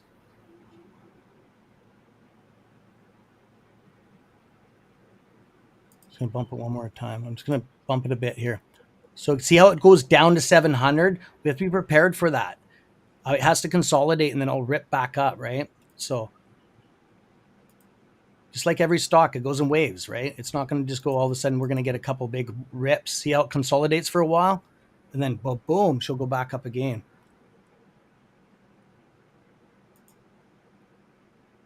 This was before the government came to a 1,000 per share agreement with Volkswagen. Yeah, that's right. Oh, it's stalled. Oops. I guess that's it. I don't know why it did that. It is what it is. That was awesome. Yeah, I guess it's advertising or content. But yeah, crazy stuff, man. Crazy stuff. So anyways, I put it on there so everybody can see it. We got echoing. Yeah, it's because of my computer. Okay, I'll pull this down. I just wanted to show everybody that. Pause it. There you guys go. Take the screen share off here. Thank you, everybody. That was dope. Just wanted to give you a thanks so much, man. That was awesome. Then I hope people that were watching just like were looking at the chart and figuring out like, whoa, this thing's, 600, 800, 1,300, and then back down to 700 and back up to 1,200, 1,300, back down to 400, back up. That's the kind of thing that is probably going to happen. That's a Volkswagen. That was the Volkswagen short squeeze before Volkswagen cut a deal with the government in order to secure guaranteed profits. That way they didn't have to gamble. They didn't have to gamble and be like, all right, yeah, maybe we'll sell some for 600, or we'll sell some for 1,500. This is a guaranteed 1,000 a share for Volkswagen to make billions and billions of dollars. We're not fucking Volkswagen. No, this is You know? bigger, Way way bigger. bigger, Way bigger. way bigger. So not And fucking Volkswagen, and we're not the Volkswagen looking to fucking settle for 1,000 a share. That I'm sure of. Yeah, it'll go. It'll go. Who knows what it'll go to, but it's going to make history. And what do you think about this being one of the last squeezes because of all the laws, rules they've changed, and what's going to happen? I think that's just what I'm a little bit of tinfoil hat shit going on here. I think this will be probably one of the last things. I know they're all going to go at one, probably a bunch going to go at the same time, like GME, AMC at the same time, or close to. But I think after this, I think that there's going to be pumps and stuff like that, pump and dumps for sure. Like, what do you think on that, boss? What do you think on about the idea of an actual full squeeze in US and Canada? There will probably be some minor squeezes in the future, but there will never be a short squeeze akin to what we're about to see ever again. Yeah. In the Oh, future, this is gonna be we've got huge. a once in a multi-generation opportunity, not even a lifetime. Like this kind of thing only rolls around every 4, 5, 600 years, if not further. Actually this every maybe even 1,000 years. When the actual financial systems collapse, and then certain things go through through the shitter, and other things go through the roof. It's just the way that it works when these kind of things happening. That's right. So, yeah, it will never happen again, and that's why the SEC has been passing so many regulations to change the regulations and to change all the rules, basically, to prevent this from ever squeezing in any fashion again. Right. Yeah, not these stocks, but from repeating. That's why I think the pawn shop rule keeps getting kicked back. I don't think they want it to happen until after the squeeze. What do you guys think? Well, my theory on the pawn shop rule, does that mean they can park their shares and then buy them back later after we go and squeeze, we buy their stuff and mark their prices up? No, the pawn shop rule is a way for if a fund is getting liquidated, say hedge fund A, they would take all of their assets, and then they would give them to hedge fund B, and hedge fund B would give the government, the DTC, for example, the money to give to hedge fund A to close out their short positions. They would do that, and then whatever, if they had any money left over, they would give it back in exchange for whatever assets they didn't spend. However, if there's a situation going where the entire markets are collapsing, and it's not just one or two or three funds that are trying to cover short positions because they're all getting margin called at the same time, the brokers, the prime dealers, the hedge funds, the market makers, then it's going to cause a situation where if the federal government or the DTC did try to do this pawn shop implementation at some point, other funds would see the price start going up and beat them to the punch and liquidate other assets in order to close their short positions. It would create like a race to see who could cover first, and it would just further accelerate it and leave the hedge fund B completely holding a bag of complete worthless garbage, as well as the DTC, and they would still have to bail them out. So it would actually just make everything even messier. Yeah, that's my theory. That's crazy. I believe in that. Yeah, it's pretty deep stuff, guys, for sure. Yeah, that's like for this sure. is deep. Like the average person doesn't even think of anything. Oh. But anyway, I think I'm still looking just between us all here. I hope everybody, shares this video and enjoys it. But I'm looking at middle of May for some covering to start happening, if not sooner, for the June 3rd, 2022 executive order by Biden. If you want, I can put that on my screen. I don't know if people care about that. Yeah. But I can share that briefly. Let me take a look here. I'll make it quick. Someone said lose on the channel. I wouldn't doubt it. So this is the executive order number 13959 that was first created by, it's created by the Trump administration, November 12, 2020. And then basically this made Communist Chinese military company securities completely worthless on 9:30 a.m. January 28th, 2021. That's why prior to that date, they already started delta hedging because they knew that they were going to get margin called on this date. And on this date, we went to all-time highs, and the broker dealers colluded with the market makers and hedge funds such as Citadel, allegedly, in order to go position close only. Position close only meant that the broker dealers like Robinhood, Webull, and many, many others were not allowing you to buy any more AMC or GameStop. Okay. And that happened specifically because of this executive order. Then it was extended not long after. There was an amendment on January 13th, and not long after it was extended in early February, it was extended through May 27th, 2021. That's why in early February, they were after a week, these stocks were position close only for over a week. They were able to bring them back and allow people to buy them, because at that point, the market maker had regained control over things and were able to continue to short the price. Then on May 27th, a few days prior, we saw the stock of AMC go from $10 up to like $17. And on May 27th, it went from $17 to $34 or so, right around that range. And it continued to run through June 3rd. And on June 3rd, it was stopped again at the all-time high of $79 because there was another executive order amendment, or actually a new executive order on June 3rd, 2021, which was number 14032 from Joseph Biden, addressing the threat from securities investments that finance certain companies of People's Republic of China, which added emergency declarations to the Executive Order 13959 of November 12, 2020, that we discussed just moments ago. This 30,146-page document extended their collateral for all these Chinese companies through 12 a.m. Eastern Daylight Time on June 3rd, 2022. Therefore, I strongly believe that we're going to see delta hedging and covering and massive gamma ramps and FOMO buying again when that happens the few weeks preceding June 3rd. And as long as Biden doesn't extend this any further, I believe this is one of those target dates that we need to know about. I don't think people should rush off and fucking over leverage themselves and do anything hasty. But I know I plan to buy a shitload of calls in the short, long-term dated calls because I really think this is going to happen. And that's just me.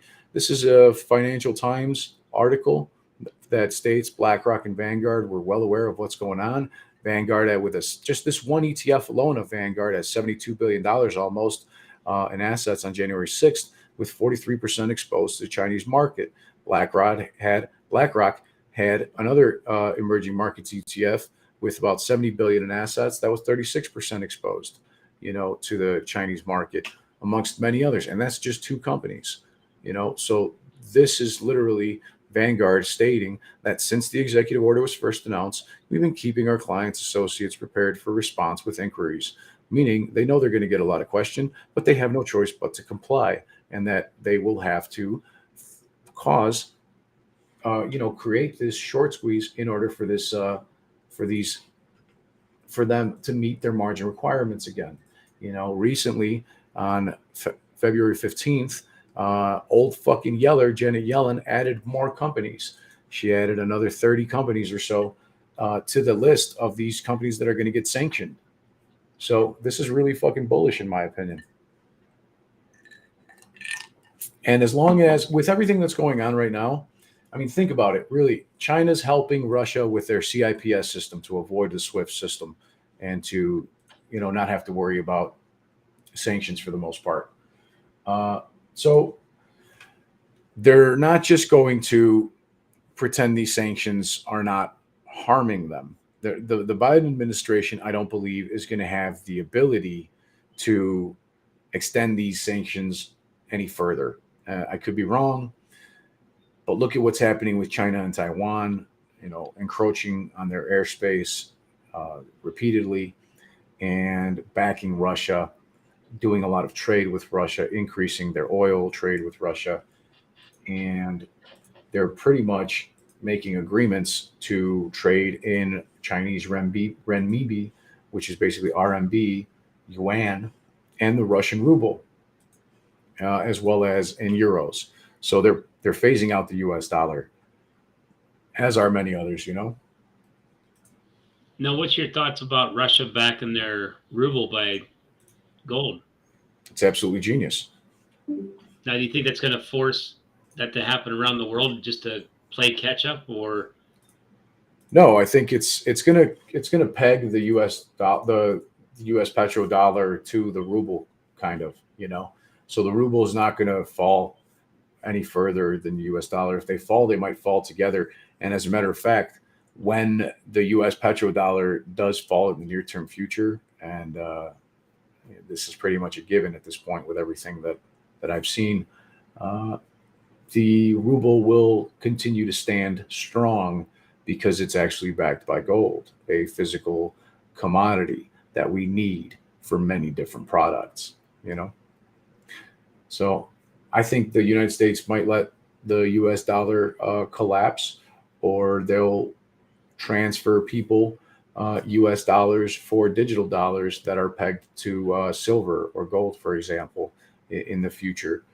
And that's why we're seeing the Fed push that issue so hard, even though just 3 months ago, 4 months ago, Janet Yellen, the Treasury, and the Fed were saying that a $1 trillion stable coin from the government, or a $1 trillion coin, would be absolutely nonsense, when this is in reality the exact same thing. Now, whenever they stop using the petrodollar as much, what happens to the dollar? Does it kind of lose value at that point? It already has. It already has. The ruble is stronger now than it was before the American sanctions. Russia knew exactly what the stupid sanctions that America was going to try to implement, and they planned for it very well. The United States dollar is going to hurt, and that's why the DXY is at all-time highs. Okay, so it's going to cause issues worldwide. What this means, the DXY being over $100 today, means that credit is tightening to a point where the Fed cannot control it. This is exactly what we need for a stock market collapse, as well as the Fed raising interest rates, the Fed tapering, the Fed stopping the buying of $2.7 trillion of mortgage-backed securities. In short, they're going to be enabled to issue more United States Treasury bonds, and that's going to cause a collapse in the price of bonds and mortgage-backed securities and real estate investment trusts and real estate developers and companies and land worldwide. Yeah, 100%, bro. 100%. Damn, it feels really shitty saying all those things. I hope you people don't think that I take joy in stating this information, and I'm talking to just like everybody in general. I don't think that, neither CS Trades, Froggy Styles, nor myself are taking joy in the fact that we're going to make a shitload of money off of the collapse of the financial economy, and that the majority of Americans and people worldwide are going to lose their life savings. That's pretty sad. We're going to be so fucking rich. I had to go indulge in some sundial just because you had me all going here. I'm thinking, I know that's what I truly feel. I feel bad for the people that don't understand it, that don't see it, that haven't done the due diligence, and continue to keep their stocks invested in the NASDAQ and the S&P and things like that. I took out puts on ARK today, and it felt great. Great. I got my VIX calls, I got my SPY puts, I got my ARK puts, I got a lot of other things going. I own a lot of meme stocks and calls on meme stocks, and I love it. But in reality, we have to be cognizant of what's going on and realize that the majority of people haven't put together all of this information. If you really think about it, if all the hundreds of people listening right now to all of us sitting here talk about these nasty concepts, I truly think that you need to realize that you're way ahead of the game. You're way ahead of the curve. And when you talk to your family and friends about it and they don't understand and they think you're crazy, you're not crazy. Michael Burry, everybody thought was crazy when he was shouting from the rooftops that the real estate markets are going to collapse in 2008. It's true. and nobody fucking believed him. And all of his investors wanted to pull their money out of his investment firm because he was spending money hand over fist on holding his short position on these real estate funds. But he was right, and it paid off, and they collapsed, and him and all his investors became filthy fucking rich. Yeah. Now, what's going to happen to the DXY whenever it collapses? That means it comes down in price, right? Fuck, I don't know, man. This is the highest level since May of 2020.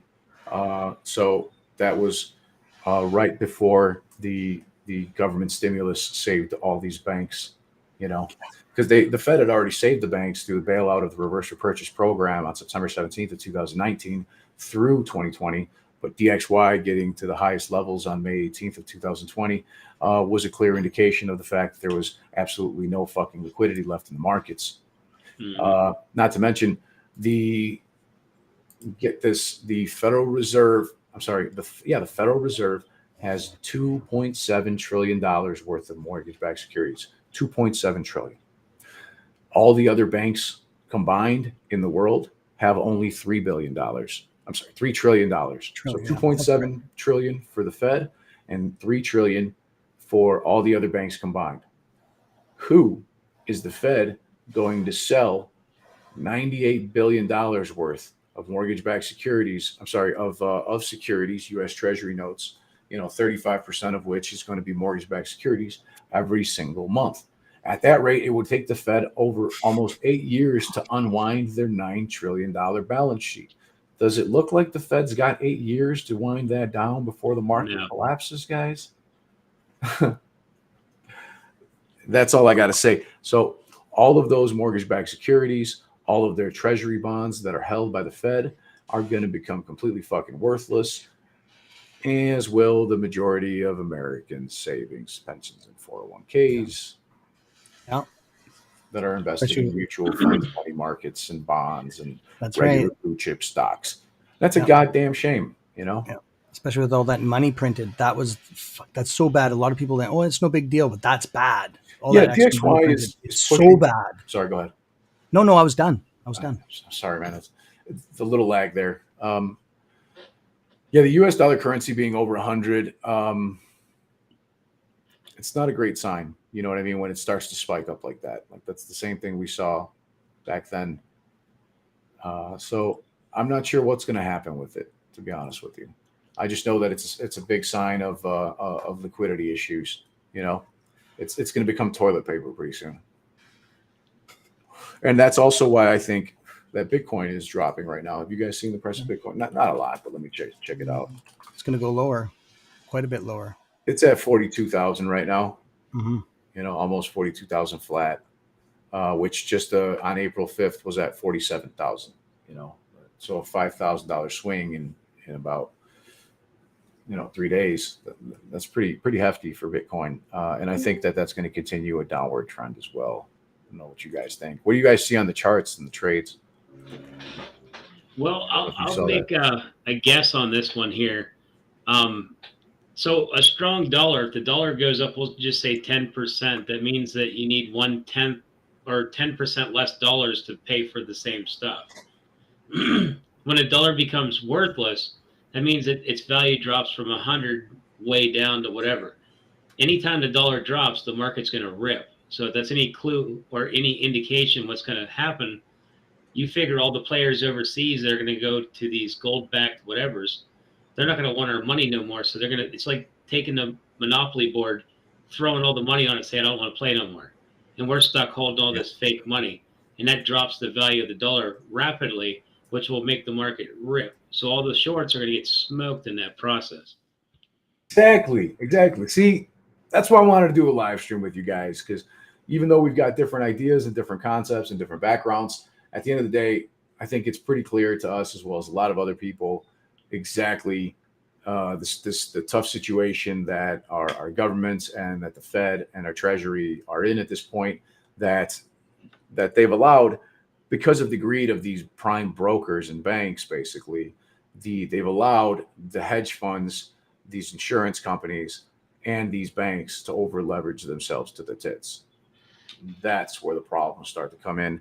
And they never fixed it in '08. They just implemented these bullshit Dodd-Frank regulations. So they moved it offshore to the CFTC, to the futures trading, to the futures market, where the SEC Dodd-Frank regulations don't have any impact whatsoever. So the banks were just simply able to shift the tranches of mortgage-backed securities into different products and then continue to trade them through the CFTC without the Dodd-Frank regulations impacting them whatsoever. This allowed them to abuse and reuse and rehypothecate the same shitty mortgages ever since. And we're at a point where the price of the hedge for these shitty mortgages is through the roof. And that's the price of credit default swaps. Get it? Credit default swaps, because when you default on your credit, there's these swaps that hedge against your mortgage-backed securities. They're collapsing. So now places like Russia, Ukraine, Peru, South America, Europe, Credit Suisse's Europe credit default swaps are fucking going through the roof, as well as in many other places that I just mentioned and other places around the world, like Pakistan that I didn't mention, that credit default swaps are up like 400% over the last month. What does this mean? This means people won't be able to afford their mortgages. They're going to go fucking bankrupt. They're going to lose their homes. And BlackRock and Vanguard are going to continue to buy them up at whatever price, because it doesn't matter. Because at the end of the year, at the end of the day, at the end of the month, whenever this financial collapse occurs, when the bailout is going to come, it's not going to matter how much these banks paid for these securities. All that matters at the end of the day, after next year, is that they've got a shitload of assets on their books to rent to poor, broke Americans and people worldwide like us that don't have the job history, that don't have the credit, that have now had bankruptcies, that don't have the employment history, stability, and wages in order to meet their requirements for their continuously increasing mortgage rates and tax rates and all the other things that are going on. So as a byproduct, they are taking our homes by pricing us out of the market, and they don't care at what cost, because they're going to get bailed out. It doesn't matter what the cost is for them to pay back AMC and GameStop. Market cap doesn't matter. It doesn't matter if it's trillions and trillions of dollars, because the Fed has printed tens of trillions of dollars every fucking year in bailouts anyway. That's it. And the further hyperinflation, when this occurs, it's going to allow the Fed to pay back their debt at a reduced cost to them and at an increased cost to our children. That's all I have to say about that. Sorry about my fucking rant, guys, but no, you're fine. Like, it takes us in the right direction. That's all that matters. Yeah. There's very few people that believe this stuff, right? This is what I talk about on our server. Right?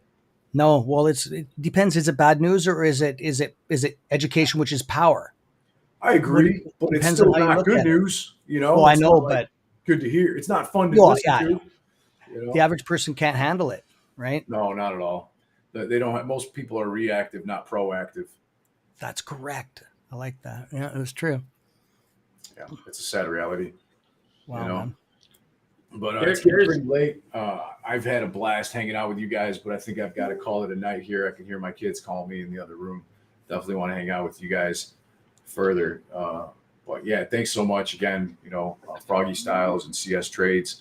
If you're watching on my channel, please make sure you hop over to these guys' YouTube and Twitter. I put links up, and you drop them to subscribe, because these guys are doing some technical analysis and some other due diligence that we're not always covered on my channel. So there's strength in numbers in the community, learning about the stock markets and the financial markets. So definitely, please do go drop them a subscribe.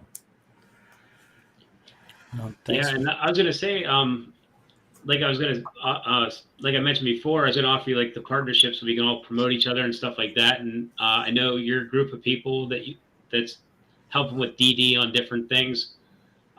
If you guys ever find anything or whatever, you're always welcome to stop over and update us on anything that you find. Thanks, man. Yeah, and vice versa. Have you come on my channel soon here in the near future, both of you guys, so we can come hang out over here a little bit once again, so we can keep doing this. Yeah, this has been a lot of fun. And next time I want to hear from you guys anymore. You guys made me talk a lot. So. No. I'm just kidding. You guys got me heated. You know, Yeah. when you get heated on this shit, it's kind of hard not to fucking keep ranting. So my apologies there if I No, man. kept going It's all on. good. Yeah, It's it was all good good. information. That's all that matters. Yeah, for sure, man. Appreciate you guys. Thanks again. And everybody in Yeah. the community, thank you for your support. Please make sure you drop these guys a follow. Thank you to my mods and everybody in the channel as well. Right on. Cool. Peace out, Okay. fellas. Peace, man. Take it easy. Yeah, thanks for coming, man. Well, thanks you guys for coming. We'll catch you on the next one. Peace. Peace. See you, Wolf.